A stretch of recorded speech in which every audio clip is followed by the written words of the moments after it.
jamal hire mon dental fabotoɓe mi salmini goto mon fof inde mum e yettode mum mi ñagde mon al moƴƴere mi weltanima on no fewi fewi ma jaafoɗon noon holko gadunomi haggila hanki gartuɗen koko ɓooyani hakkude julde kadi ñamde e gueɗe mbaɗe noon ko ɗum waɗi kirɗen jolde e dingiral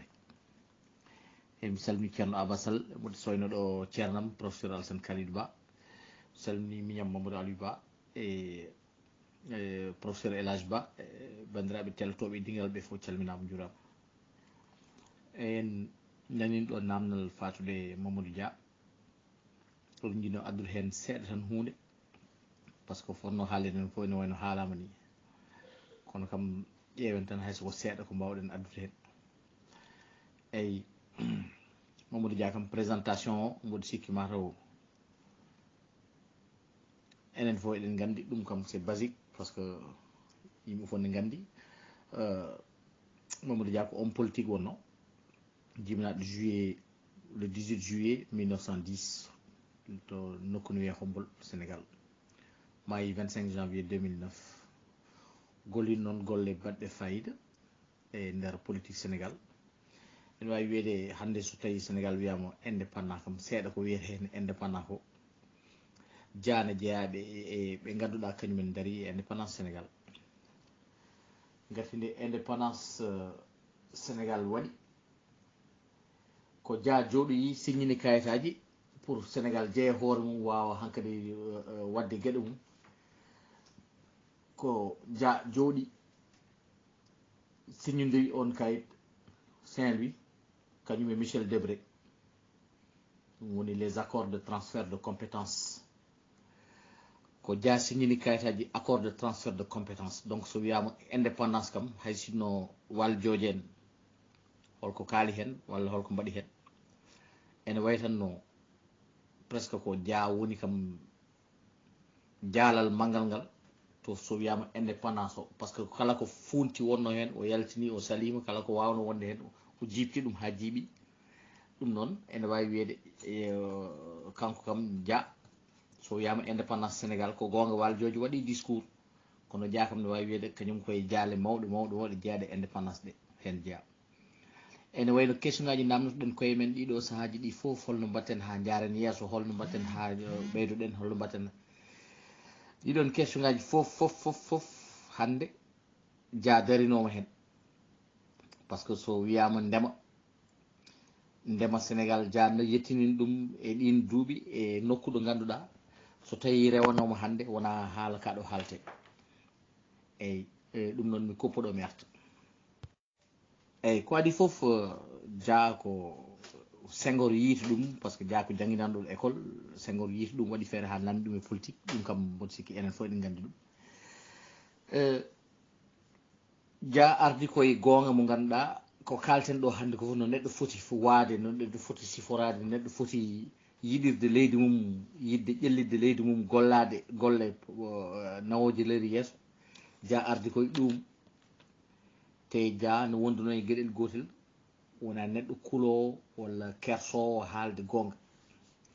te Dia fondi hoore mum tubakoɓe ɓen jangde makko ɗo tolni ɗo omo andi wona yimɓe ɓe ganduɗa omo ene jaari o hulla ɓe wallumo par ce que o ɗaminaki mabɓe hay batte e donc ɗum wonno différence hakkude Dia e Senghor noon kañum ko ɓadiɗo tubakoɓe e kala ko yahata ko tubakoɓe digtata ɗum ko fotata wadde ɗum waɗi Dia takkama gueɗe kewɗe hol haɓannoɓe e Dia par ce que gurdam Dia kam presque enen fof eɗen gandi jinmi arda tan koye essentiel o hol haɓannoɓe e Dia façon ngaji tati yimɓe ha heeɓi nayyi ne kaɓanno e Dia et les firmes de commerce internationaux ɗum woni wonnoɓe Sénégal ene jogui commerce aji ganduɗa gummoto ko leyɗele goɗɗe ene nan jiggo ɗum nande leydi hen ha ko wayno Morel e probléme en société ji ɓoyɗi nden ɗi nanannoɗen nden gonɗen sukaɓe Dia holko fuɗɗino fawde e dow mabɓe ko ganduɗa ɗum kadi welanoɓe e ɓen ene jeeya e premier haɓoɓe e Dia te ɓen ko ɓen joguino Saint-Louis kam e Dakar e seeremɓe mawɓe wonnoɓe ɗo e Sénégal yiitinoɓe tigi tigi mi yiɗa rewde inde e holɗo ja hannunoɓe hankadi e affaire politique Sénégal o wi ceerno ko ceerno yo toppito ceernagal ko heddi ko politique yo ya haaju mum te ja ni yino façon no yimɓe jaggiri diine o ni par ce que ja ko neɗɗo jannguɗo wonno holno yiruno ene serti seeɗa e no waɗirte ni donc o wanno organisé o heɓani wadde ɗum taw o jaggama les assises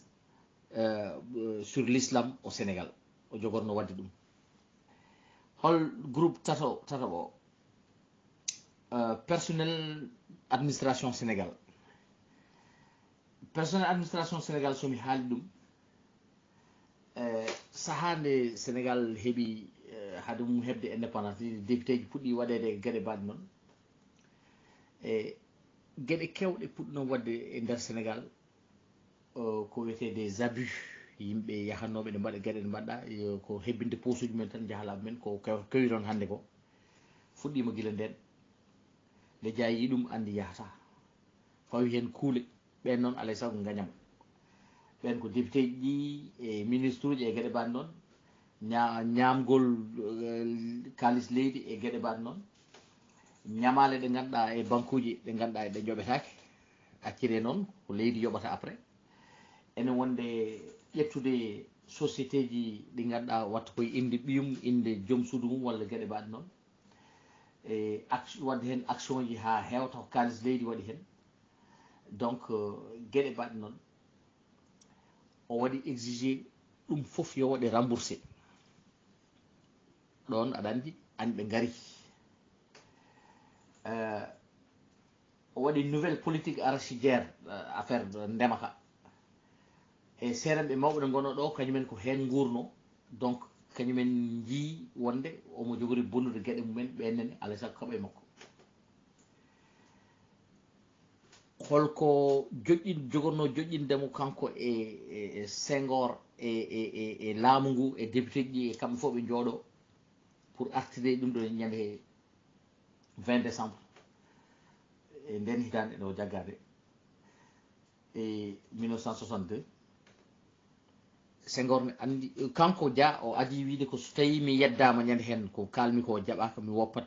politique fof mi woppat mi yaltat Senghor ne andi ñande hen ko ɓuro ɗum doole Senghor ɓaditi député ji ɓe wondi ɓe wiɓe jeehe mbaɗe motion de censure pour jeddon oɗo gouvernement mo Dia jogui beele Dia ne yana oɗo batu mo 20 décembre hayta wadde e nder ɗum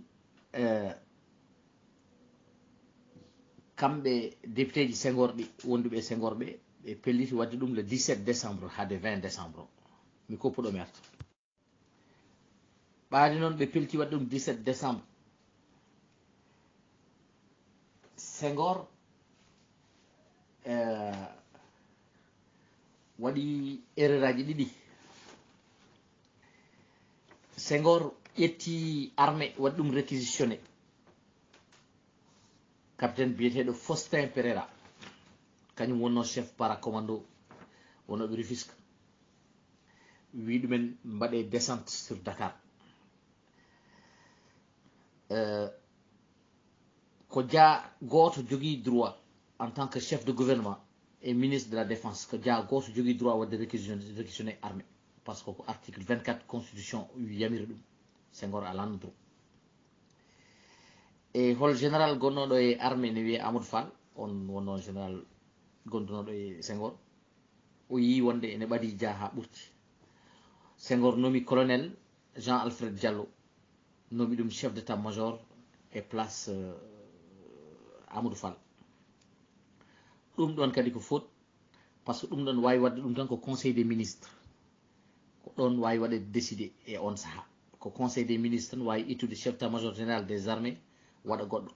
kono Senghor kañum tan alano droit e on batu 17 décembre nde ɓe pelliti waɗi ɗum assemblée nationale ko Lamine Gueye wonno président assemblée Dia wi ɗum ɗon wonata parce que ɓeɗo goni koye bundude gueɗe makko te kanko le 20 omo felliti so joddima e Senghor en ko polowo ɗumen e haala. ñande hen o ƴetti kanko ko gendarmerie dia ɓe jeehi ɗon ñande hen Maguette Lo Diaga, Moustapha Cissé Diaga, Ablaye Fofana Diaga, Ousmane Ngom Diaga. hatta député ji nde nonki wodde toon assemblée ɓe taaroyi ɓe payi galle Lamine Gueye kañum wonno président assemblée ɓe gotoyi toon on motion de censure wonde dia hankadi gouvernement mum yo yan kamɓe député ji ɓe pelliti gouvernement o hankadi yo motion de censure ñande hen waɗa e ɓe pini janggo mum capitaine Faustin Préra nela yo ya jaggoya dia e nder ɗum nde o jagga kanko dia bindowo mawɗo biyeteɗo Jean Paul Sartre, Pape Jean 23, François Mitterrand ɓen fof mbaɗi intervention pour yo dia woppe, mais Senghor ne anno so woppi dia moƴƴani mum. Gueɗe kewɗe noon mbaɗi e nder ɗum hewɓe mbasi hen pital mumen, hewɓe jaggama hen, hewɓe hol rewe mumen hay Ablaye Wade oɗo e sa yi on saaha nden ko député ko avocat, sa yi nden ƴettaka toɗɗa tan ha watti feñde e gouvernement ji walla gueɗe mbaɗe noon, hol konngol haali konngol ngol rewi ɗum par ce que député biyeteɗo Moustapha Dramé on goto dari e nder tribunal kañum accusation mo dia waɗa o kañum wi ala hen, heddiɓe fof mbi ko yo dia jagge par ce que dia waɗi ni walla waɗi ni. Ablaye Wade wimo tu viens de rentrer dans l'histoire, ngol ɗon konngol ça a coûté cher à Ablaye Wade. ɗum waɗi Ablaye Wade toɗɗaka e on saaha dañde hay fonction goto mbaɗa important ko ma yeehi ha tampoyi waɗayi opposition ha ɗumen arti président mi koppuɗo merte eyyi ko fawti hen dia hakkude mum e CRM ɓe hol kalisaji guittennoɗe ne totte CRM ɓe te CRM ɓe mo beela wadde ministre hande foof jaggue jungo mum gaddi wi o ko neɗɗam ko almudam waɗete place dia salinomo ɗum ɗon foof ha CRM ɓe hewɓe hankadi natti welude makko. ko waɗa ɗum ko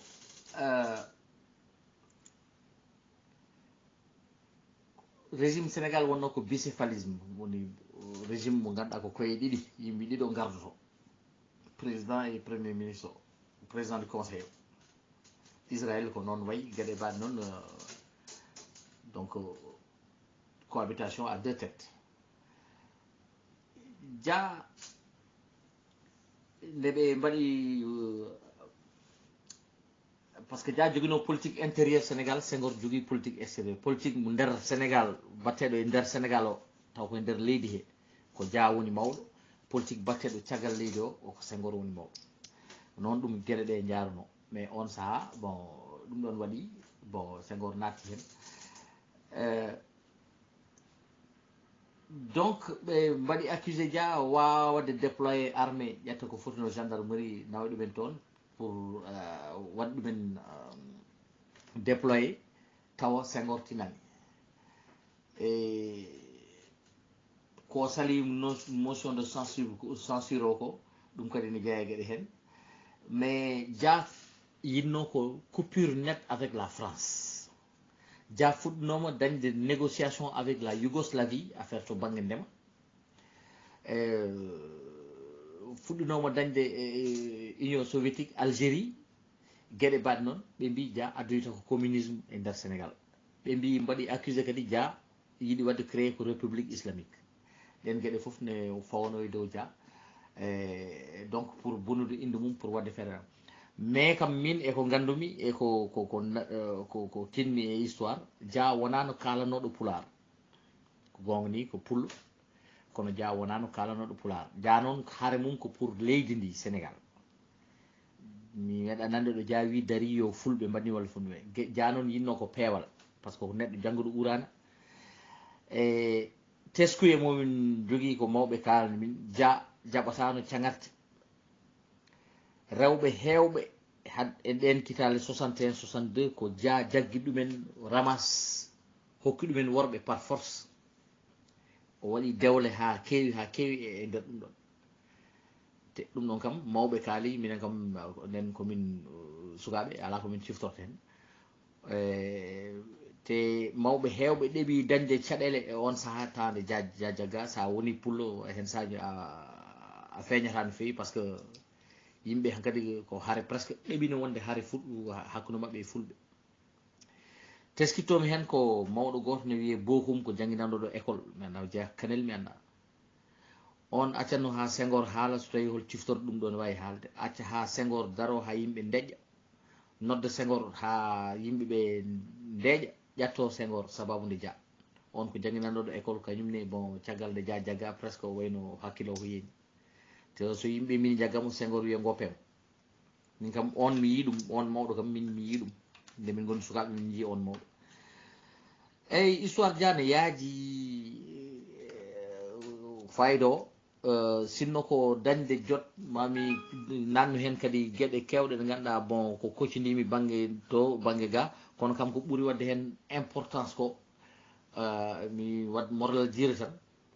beele yimɓe paama kam politique Mamadou Dia teno wonde lebunkoɓe wonɓe Dakar ɓene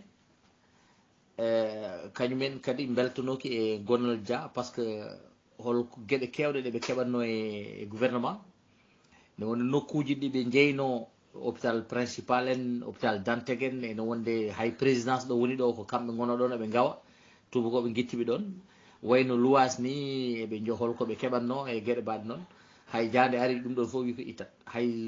jobdele sernaɓe ɗum ɗo fof Dia wi ittat par ce que ɗum leydi yarata hon noon donc Dia ne hewno yimɓe ɓe ganduɗa wannoɓe opposé e mum ha gueɗe mbaɗe noon dal ɗum noon so tawi kadi namde no godi mi kuppuɗo ɗum ɗon wona seeɗa ko jubbunoɗen hen tan pour fayida o tan gurdam Mamadou Dia kam ko neɗɗo andi hen ko wona ɗum ko to banggue armé ga waɗi kadi mawɓe militaire en hewɓe bon sababude Dia kañumen ko nden dañi hen caɗele e on saaha noon fulɓe ne ɗon par ce que général Amadou Belel Ly kañum wonno capitaine kañum wonno aide de camp Senghor bon Amadou Belel Ly ene wayno presque on saaha en tant que capitaine bon kañum waɗi presque waɗi arrêté général Amadou Fall jaggama nden général Amadou Fall par ce que waɗama complicité wonde ne ɓaadi Dia e gueɗe mbaɗe noon nawa Gorée sokoya toon donc ko Belal Ly addinimo kayit wimo bon voilà a wiyama janggo e arnotoɗa donc ari noti o jolna e Saloum nawa Gorée soka toon bon nden Jean Alfred Diallo fuɗɗi wonde chef d'état major armé on seeɗa tan ganduɗen hen bon ɗum noon en calmini bandiraɓe mboɗa andi kam bandiraɓe ɓuuri hen hewde kadi yajande e wawde andude gueɗe Dia eyyi ko ɗum tan jinɗen jubbude hen seeɗa on calminama on juurama noon bandiraɓe so tawi holko ciftormi kadi seeɗa mami artu eyyi ko wona ɗum ko Dia ko Senghor sokimo ko foof e ko woni toon ko foof ɓe ƴeewino wiide Senghor wino so tawi Dia jaaɓi ma yaltin ɗum prison kono noon alay saago acca politique jaabowol Dia nden ko o wi je préfère vivre libre en prison plutôt que d'être prisonnier dehors o wi ɓuranima ko wonde neɗɗo jeyɗo hoore mum to prison to que o yalta o wona prisonnier gaga bawol ga donc Dia jaɓani donc gandon o ko gorko par ce que vraiment o jaaɓi on souffrance wonde ɗum ɗon foof o jaɓani yaltude te nde o yalti o namni pour yiide Senghor nde o huccidire Senghor anda ko foti wiidemo o wimo o adi wiidemo ko mais Léopold tu ne m'embrasse pas a watta komo embrassé an a ɓuujotako mi e len gona sehilaɓe tu vois donc ça veut dire ko neɗɗo mo jaggano ɗum ɗo par ce que neɗɗo jafotoɗo et donc Dia ko c'était quelqu'un de très spécial donc ko mbiyeten hannde ko fof neɗɗo foti waade exemple o ko Dia Mamadou Dia franchement eyyi noon salmini on mi juurima on ɓeydude hen tan général Belal Ly on saaha capitaine kañum wonno aide camp Senghor nde situation wuli hade 17 décembre général Belal Ly mofti Senghor koye suudu ɗum ko deftere makko kanko windi o ƴeewoy général Amadou Fall wi ɗum yo ar yiyoya Senghor par ce que situation o dal sirani. Amadou Fall en tant que secrétaire major des armées wimo komi yahani kanko général Belali o wi kanko goto yenade makko ko kanko wi yo général Amadou Fall yo soke ɗum ko kanko windi ɗum jungo makko deftere makko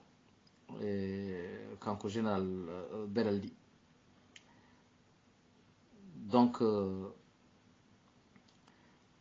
ɗum ɗon fof koye histoire ɗum ɗo jeeya par ce que armée o dillino seeɗa en e on saaha